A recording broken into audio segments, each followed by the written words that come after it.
প্রিয় ভিউয়ার্স, শখের রাজা শেখ আমারের পক্ষ থেকে সকলকে প্রীতি ও শুভেচ্ছা জানিয়ে শুরু করছি আজকের নতুন ভিডিওটি। যারা আমার চ্যানেলটি সাবস্ক্রাইব করেন নাই, সাবস্ক্রাইব করে নতুন ভিডিও পাইতে পাশে থাকবেন।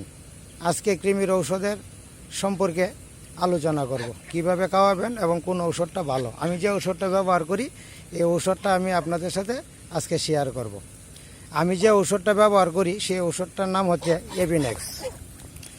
আমি আবার ভিডিওর মাধ্যমে আপনাদেরকে আবার দেখাইতেছি এভিনেক্স। এই যে এভিনেক্স 100 গ্রাম,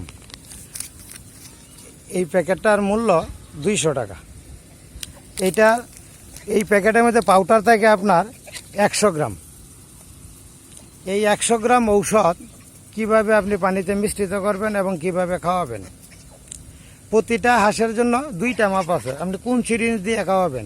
যদি 5 ml দিয়ে খাওয়ান তাহলে একটা প্যাকেটের গুলতে হবে 660 গ্রাম পানিতে।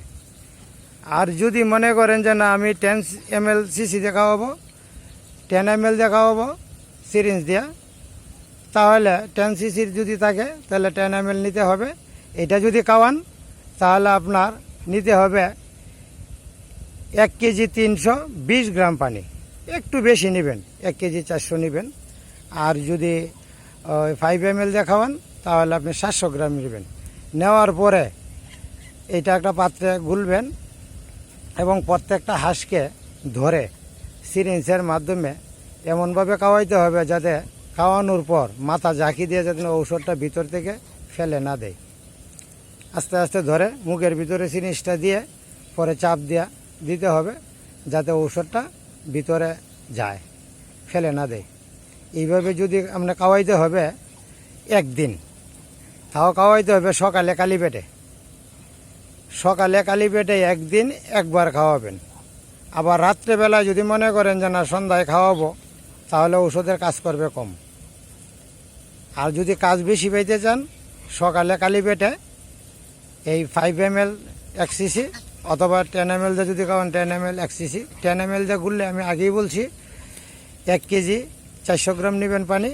আর যদি 5 ml দিয়ে খাওয়ান তাহলে 700 গ্রাম নিলেই হবে। ওইটা দিয়ে আপনি ওষুধটা খাওয়ায় হাওয়ারে ছেড়ে দিবেন। দানাদার খাদ্য কৃমির ওষুধ খাওয়ানোর পর আর দিতে পারবেন না। ওষুধ খাওয়ানোর পর হাওয়ারে বা পানির মধ্যে ছেড়ে দিবেন। আবার বিকেলবেলায় একটা স্যালাইন খাওয়াবেন প্রতি 20 লিটারে একটা স্যালাইন দিয়ে আপনার যতগুলি হাঁস আছে এটার একটা গড় হিসাব করুন। অর্থাৎ 50টা হাঁসের জন্য একটা স্যালাইন দিতে পারেন। 50টা হাঁসের জন্য একটা স্যালাইন একটা পাত্রের মধ্যে গুলে এরপরে দিয়ে দিবেন, রাত্রে ওইটা খাবে। আর যদি কোনো হাঁস একটু দুর্বল থাকে বা একটু অসুস্থ থাকে তাহলে তার জন্য কৃমির ওষুধ খাওয়ানোর পর করণীয় কি। আমার একটা হাঁস একটু দুর্বল আছে, এই যে আমি হাঁসটা দেখাইতেছি, এই যে হাঁসটা, এই যে একটা হাঁস আমার দুর্বল আছে, এই হাঁসটা একটু দুর্বল। এই হাঁসটাকে যদি আমি কৃমির ওষুধ খাওয়াই, কালকে সকালে খাওয়াবো, খাওয়ানোর পর সাথে সাথেই একটু চিনি মিশ্রিত পানি এই দুর্বল হাঁসটাকে খাওয়াইতে হবে যাতে কোনো সাইড এফেক্ট না হয়। আর বাকি যে হাঁসগুলি সুস্থ আছে ভালো আছে তাদেরকে কৃমির ওষুধ দিতে হবে না। শুধু কৃমির ওষুধটা দিতে হবে দুর্বল যে হাঁসটা আছে এই দুর্বল হাঁসটার জন্য। এটা আপনারা সবসময় লক্ষ্য রাখবেন এবং এটা খুব গুরুত্বপূর্ণ বিষয়। যদি দুর্বল হাঁস থাকে বা অসুস্থ হাঁস থাকে আর যদি আপনি এই কৃমির ঔষধ খাওয়ান, চিনি মিশ্রিত পানি না খাওয়ান, তাহলে তার শারীরিক সমস্যা হইতে পারে, এমনকি মৃত্যুবরণও হইতে পারে। তা যদি কামড় থেকে একটা হাঁস মৃত্যু হয় বা ঝরে যায় তাহলে আপনারই ক্ষতি। তাহলে আপনি অবশ্যই মনে রাখবেন যে হাঁসগুলি খুব দুর্বল বা একটু অসুস্থ মনে হয়।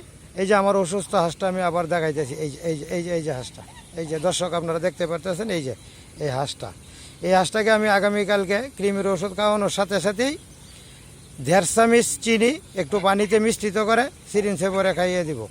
তাহলে এই হাঁসের কোনো সাইড এফেক্ট হবে না। আর একটা বিষয় হইল 4 মাস অন্তরই তো আপনি কৃমির ওষুধ দিবেন। কৃমির ওষুধ দেওয়ার পর আপনি ভিটামিন দিবেন আরও 3 দিন। দেওয়ার পরে যদি আপনার কোনো টিকা দিতে হয়, প্লেগ রোগের টিকা দিতে হয়, তো আপনি আরও 1 সপ্তাহ পরে প্লেগ রোগের টিকা দিয়ে দিতে পারেন। টিকা দেওয়ার পর আর আপনি নিশ্চিন্ত যে না এই খামারে আর কোনো রোগ আক্রমণ করতে পারবে না। যাই হোক প্রিয় ভিউয়ার্স, সকলকেই প্রীতি ও শুভেচ্ছা জানিয়ে আজকের ভিডিও এখানেই শেষ করছি। ধন্যবাদ সবাইকে, ভালো থাকবেন, সুস্থ থাকবেন।